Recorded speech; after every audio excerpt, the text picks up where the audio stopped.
본문의 상황을 정확히 이해하기 위해서는 일이 왜 있게 되었는가를 우리가 알아야 되는데, 모든 상황은 예수님의 지상사역 마지막 주간 주님이 성전에 올라가 가르치신 그 일에서 비롯되었다고 반복적으로 말씀드렸습니다. 그 주간의 첫날 주님은 새끼 나귀를 타고 많은 사람들의 환호 속에서 예루살렘 성에 입성하셨고, 그리고 그 다음날 성전에 올라가셔서 성전에 장사하는 많은 사람들을 거기에서 내쫓으시지요. 노크노로 채찍을 만들어서 거기에 있는 소와 양과 이런 비둘기와 같은 짐승들을 쫓아내시고, 또 장사하는 사람들 쫓아내시고, 돈 받고 있는 사람들 쫓아내시고 성전을 청결케 하십니다. 그리고 다시 다음날 성전에 올라가셔서 사람들을 가르치셨는데, 그걸 보고 대제사장들과 백성의 장로들이 주님께 나와서 물은 거예요. 내가 무슨 권위로 이 일을 하며 이 권위를 누가 내게 주었느냐? 그러자 주님이 그들에게 하셨던 말씀이 뭡니까? 세 가지 비유를 말씀하셨지요. 두 아들의 비유, 포도 낙한 농부들의 비유, 그리고 지난 주일에 살펴보았던 이 혼인잔치의 비유를 말씀하셨습니다. 그 모든 비유의 내용은 한 가지였는데, 너희가 메시아이신 하나님의 아들, 즉 나를 믿지 않았기 때문에 너희는 하나님 나라에 들어갈 수가 없고, 먼저 믿은 세리와 창녀들 그리고 택함 받은 이방인들이 너희보다 먼저 하나님 나라에 들어가게 될 것이라는 그 말씀이었습니다. 여러분, 그 말씀을 듣고 유대인 종교 지도자들이 그것이 자기들을 향한 말씀인 것을 알았거든요. 그러니 얼마나 화가 났겠어요. 여러 차례 말씀드린 바 있습니다만, 자기들은 아브라함 때부터 택함 받은 하나님의 특별한 백성들입니다. 그런데 자기들은 하나님 나라에 들어가지 못하고 세리와 창녀, 죄인들 그리고 이방인들이 자기들 대신에 먼저 하나님 나라에 들어가 그 나라를 차지하게 된다. 그건 말이 안 되잖아요. 그런 일이 있어서는 절대로 안 됩니다. 그래서 예수님을 말로 책잡기 위하여서 자기 제자들을 보내는 것인데, 15절 16절 말씀, 이에 바리새인들이 가서 어떻게 하면 예수를 말의 올무에 걸리게 할까 상의하고 자기 제자들 헤롯 당원들과 함께 예수께 보내어 말하되, 이에 바리새인들이 가서 어떻게 하면 예수를 말의 올무에 걸리게 할까 상의했다. 여기서 이해라고 하는 말은 그 다음에, 그러고 나서, 그러니까 어떤 일이 있고 나서 이 사람들이 이렇게 했다는 거예요. 어떤 일이 있고 나서예요? 예수님께서 세 가지 비유를 말씀하시고 나서, 특히 마지막 이 혼인잔치의 비유를 말씀하시고 나서 그 다음에 그 말을 듣고 바리새인들이 가서 어떻게 하면 예수를 말의 올무에 걸리게 할까 서로 상의했다는 것입니다. 우리에게 좀 굉장히 중요한 교훈 하나가 있습니다. 나는 과연 사람을 만나 대화를 나누고 어떤 일을 상의할 때 무엇을 두고 대화를 나누고 어떤 일을 상의하고 있는가 하는 문제입니다. 선한 일인가 악한 일인가, 누구를 세우려는 일인가 무너뜨리려는 일인가. 우리는 반드시 선한 일을 사람들과 상의해야 되고, 누군가를 세우는 일을 위하여 상의해야지 누군가를 무너뜨리고 악한 일을 위해서 서로 상의하는 사람이 되어서는 안 되는 것입니다. 재밌는 사실은 그 모든 상의 후에 바리새인들이 자기 제자들을 헤롯 당원들과 함께 예수님께 보냈다는 것입니다. 그래서 바리새인의 제자들이 헤롯 당원들과 함께 예수님께 나온 거예요. 그런데 이 바리새인과 헤롯 당원들은 원래 전혀 어울릴 수 없는 사람들이거든요. 그거예요. 바리새인들이 자기 제자를 헤롯 당원들과 함께 보낸 것이, 여기 그랬지요. 예수님을 말의 올무에 걸리게 하려고 그랬다. 그와 같은 예수님을 말의 올무에 걸리게 하려고 하는 악한 동기에서 하나가 되어서 그들이 함께 왔다는 거예요. 절대로 함께 할 수 없는 이 정치적 성향의 사람들이 그 악한 일을 위하여서 서로 하나가 되었다. 그래서 와서 뭘 물었어요? 가이사에게 세금을 바치는 것이 옳습니까? 옳지 않습니까?를 물었어요. 만약 주님이 세금을 바치면 안 된다라고 말씀하면 누가 나서는 거예요? 헤롯 당원들이 나서는 것이지요. 그래서 예수님을 로마 제국에 대한 반역자로 몰아가려는 것이었습니다. 예수님이 세금 바쳐도 된다, 바쳐야 한다고 대답하시면 두말할 필요 없이 바리새인들이 나서는 것입니다. 그래서 예수님을 매국노 민족의 반역자로 몰아가는 것입니다. 그렇지만 주님 앞에 나온 이 바리새인과 헤롯 당원들은 주님을 만나자마자 비난을 타고 나서질 않았어요. 자기들이 꾸며낼 수 있는 최고의 찬사를 꾸며내서 말하기 시작했습니다. 선생님이여, 우리가 아노니 당신은 참되시고 진리로 하나님의 도를 가르치시며 아무도 꺼리는 일이 없으시니 이는 사람을 외모로 보지 아니하십니다. 중요한 것은 이 모든 말씀이 예수님께 대해서 합당한 말이었고 맞는 말이었다는 사실이지요. 주님이 실제로 그런 분이셔요. 실제로 참되시고 진리로 하나님의 도를 가르치신 분이셨습니다. 또 누구를 만나는 일도 꺼리지 않으셨는데 그것은 사람을 외모로 보지 않으시는 분이셨기 때문입니다. 진리는 악마가 말해도 진리라는 말이 있습니다. 악마도 사실로 진리를 안다는 것, 진실을 안다는 거예요. 악마도 진리를 압니다. 그럼에도 불구하고 악마가 악마인 이유가 뭐예요? 진리를 알지만 그 진리를 따라 행하지는 않기 때문입니다. 악마는 진리를 알면서 오히려 그것을 대적하고 거스릅니다. 그러니까 천사가 될 수가 없습니다. 오늘 우리도 마찬가지입니다.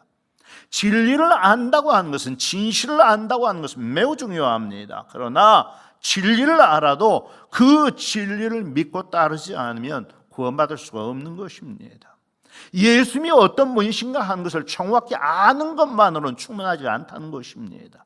예수님은 본래 하나님이시고 하나님이 우리를 구원하기 위해 세상에 보내신 메시아이시다. 하나님의 독생자 아들이시다. 그분이 십자가에 죽으신 것은 우리를 죄에서 구원하시기 위함이었다. 그분은 죽으셨지만 사흘 만에 다시 살아나셨고 세상에 40일 계시다가 하나님 보좌 우편을 승천하셨다.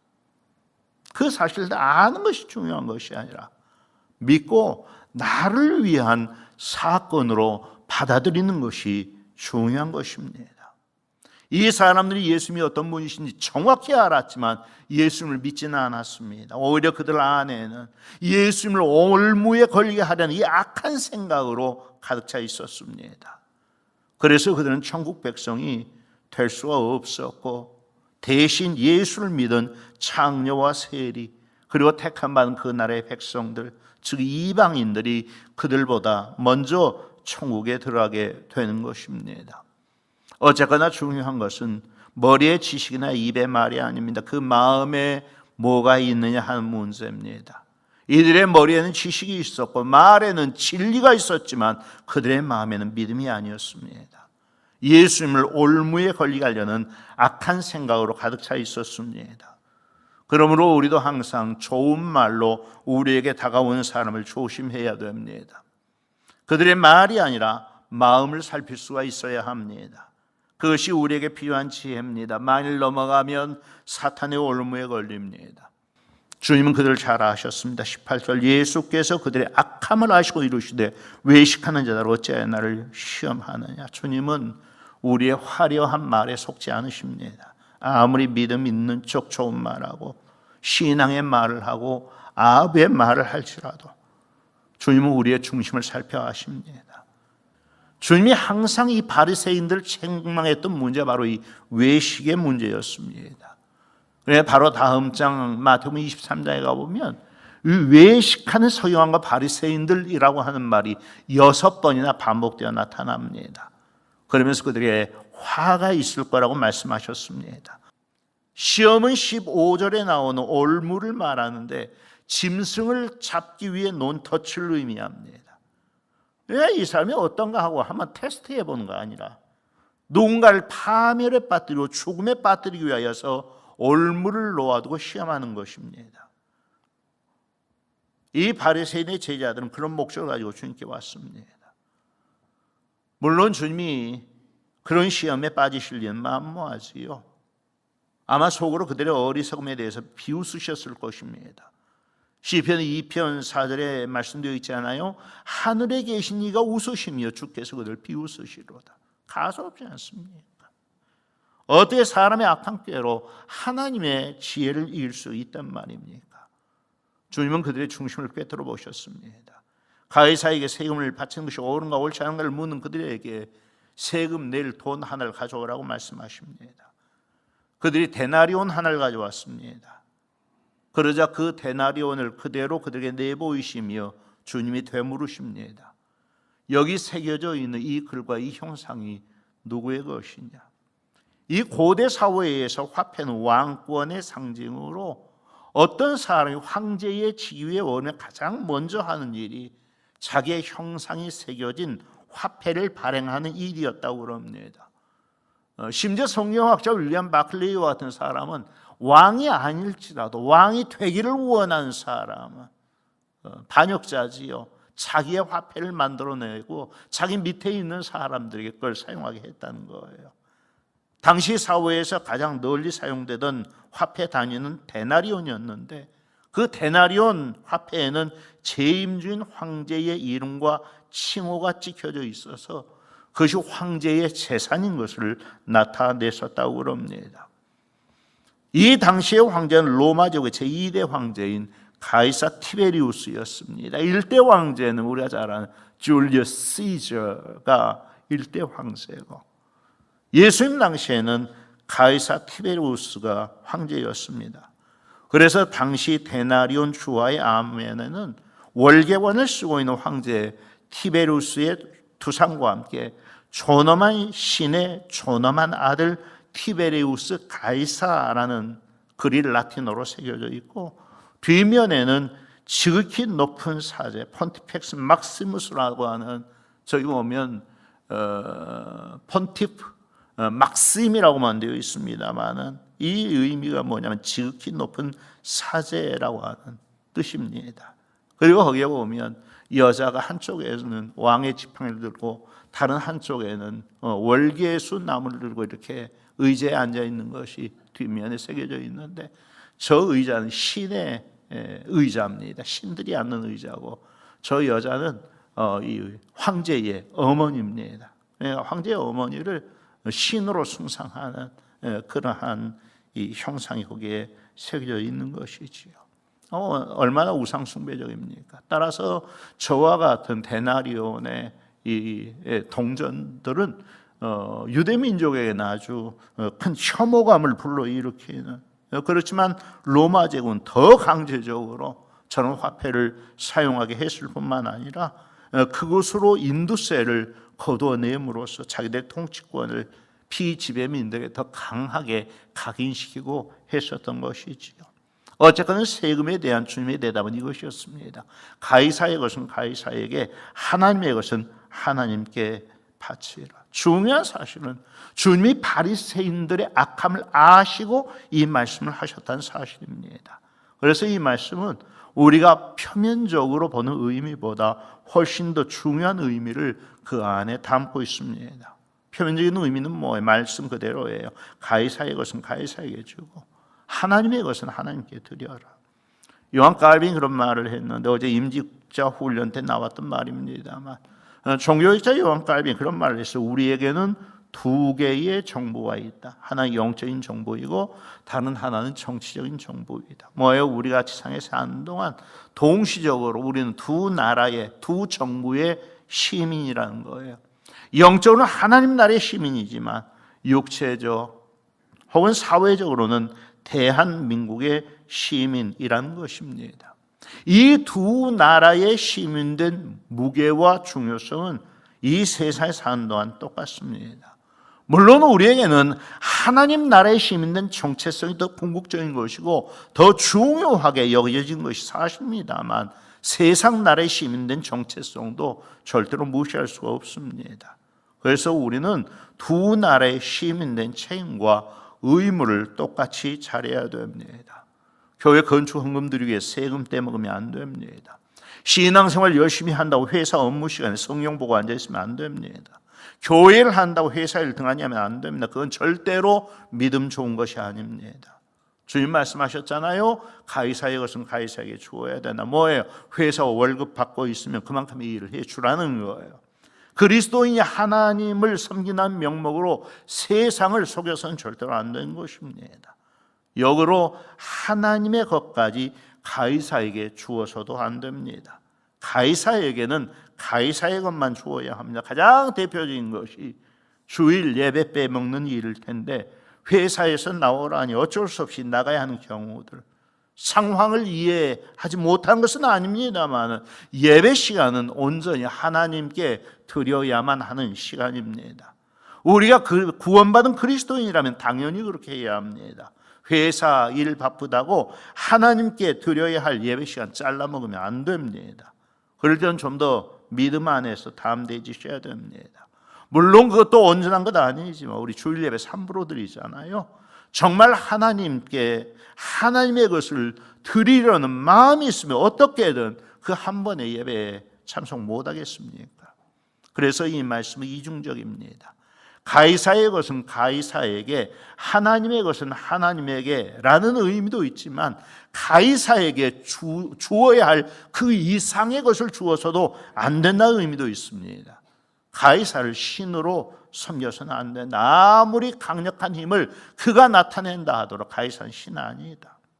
그건 하나님이시다. 하나님의 것을 하나님께 주어야 한다. 가이사에게는 마땅히 주어야 할 만한 세금만 주라. 그런데 이미 말씀드린 것처럼 이 말씀은 주님이 바리새인들의 악함을 아시고 하신 말씀이거든요.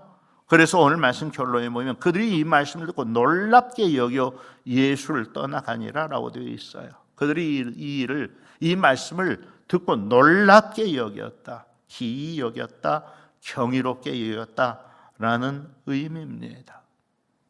한마디로 헐이지요. 요즘 젊은 애들 헐. 그게 그들의 반응이었어요. 그들에게 멘붕이 왔어요. 뭐예요? 여러분 그들이 물었던 질문 내용이 뭡니까? 가이사에게 세금을 바친 거 옳습니다, 옳지 않습니까? 바쳐야 합니까, 바치지 말아야 합니까? 이걸 물으면 당연히 어떤 대답이 나와야 돼요? 옳다, 옳지 않다, 바쳐야 한다, 바치지 말아야 한다 라는 대답이 나와야 되잖아요. 그런데 그렇게 대답하시면 이들이 깔아놓은 올무에 걸리는 거예요. 이미 말씀드린 대로 바쳐야 된다 그러면 바리새인들의 올무에 걸리는 것이고, 바치지 말아야 된다 그러면 헤롯 당원들의 올무에 걸리는 거예요. 아마 바리새인들은 이 질문을 하면서 예수님 바치지 말아야 한다고 대답할 줄로 생각했을 거예요. 왜냐하면 예수님은 항상 하나님 나라를 말하고 하늘을 말씀하시는 분이셨거든요. 그러니 당연히 가이사에게는 바치지 말아야 한다라고 대답하실 줄로 생각했을 것입니다. 그래서 평소에 그렇게 원수처럼 여기는 헤롯 당원들을 함께 데리고 예수님께 나왔던 것인데 주님의 대답은 뭐예요? 드려라 말하라가 아니었지요.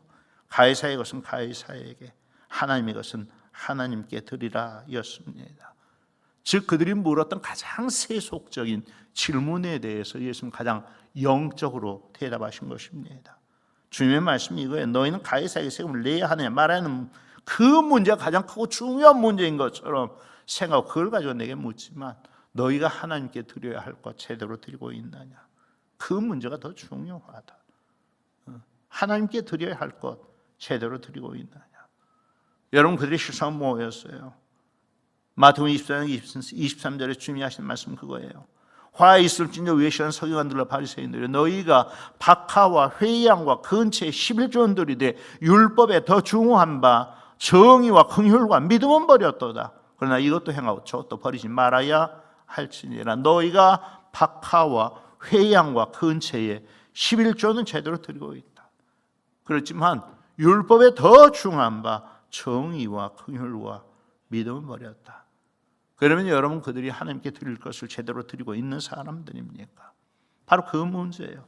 더군다나 그들은 하나님의 백성이라고 자처했던 사람들이거든요. 하나님의 백성이라 자처하며 하나님의 백성된 삶을 살아야 하는 것 아닙니까? 그런데 하나님의 백성된 삶을 살지 않았어요.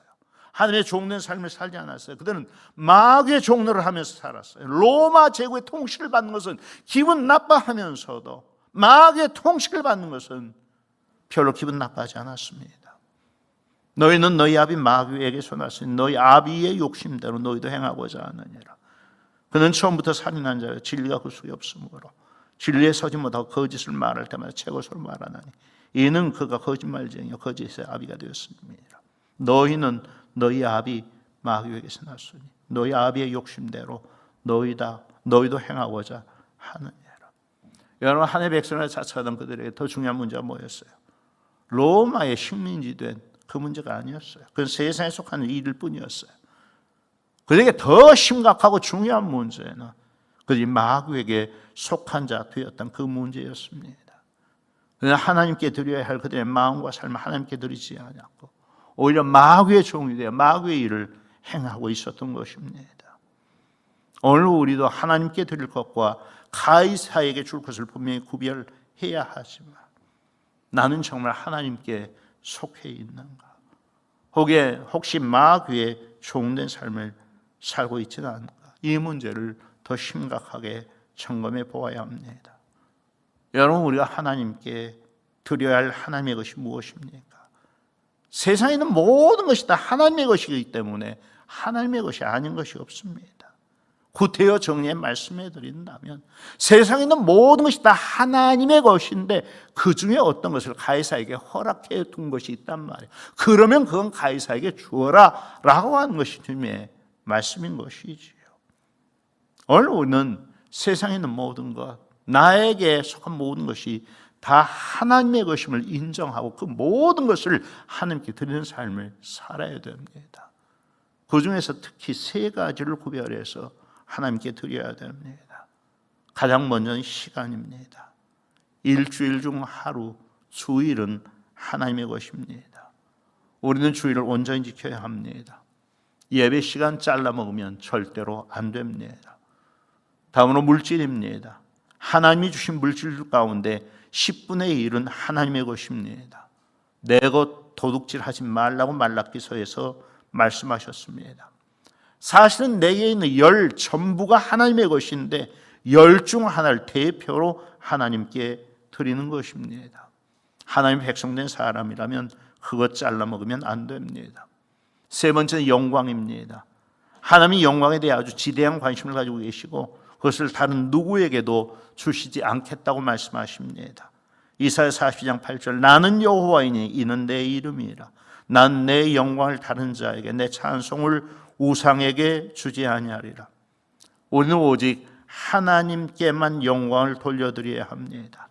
그 영광을 우상이나 다른 누구에게 주어서도 안 되지만 나 자신 잘라 먹어서도 안 됩니다. 모든 영광은 하나님께만 올려드려야 합니다. 아이돌 그룹이 많지요. 우상입니다. 아이돌이란 말 자체가 우상이란 뜻입니다. 아이돌에게도 주는 그 영광을 하나님께 드리지 않으면 안 된다는 거야. 그 모든 것을 종합하여 결론적으로 우리는 우리 자신을 하나님께 드려야 합니다. 나 자신이 하나님의 것이기 때문입니다. 이사야 43장 1절 야곱아 너를 창조하신 여호와께서 지금 말씀하시느니라. 이스라엘아 너를 지으신 이가 말씀하시느니라. 너는 두려워하지 말라. 내가 너를 구속하였고 내가 너를 지명하여 불렀나니 너는 내 것이라. 그래서 우리는 다른 무엇이 아니라 우리 자신을 하나님께 드려야 합니다. 시간을 드리는 것도 중요하고 물질을 드리는 것도 중요하고 영광을 드리는 것도 중요하지만 나 자신을 하나님께 드리는 것이 가장 중요합니다. 너희는 마음과 뜻과 청성을 다하여 목숨을 다하여 하나님을 사랑하라고 주님이 말씀하셨습니다. 우리는 하나님의 것이고 하나님의 것은 하나님께 드려져야 하기 때문입니다. 그렇게 신앙생활 잘하는 우리 모두가 될 수 있기를 주의 이름으로 축복합니다.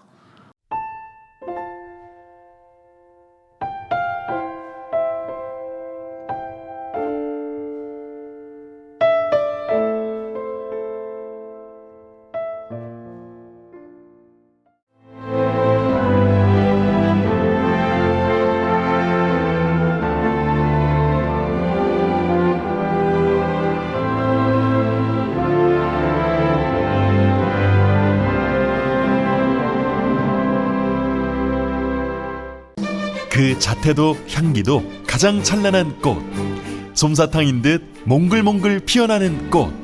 백나무 십리길 따라 환상의 정원으로 들어오세요.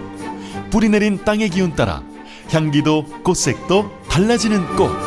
섬 수국축제 천사섬 신안.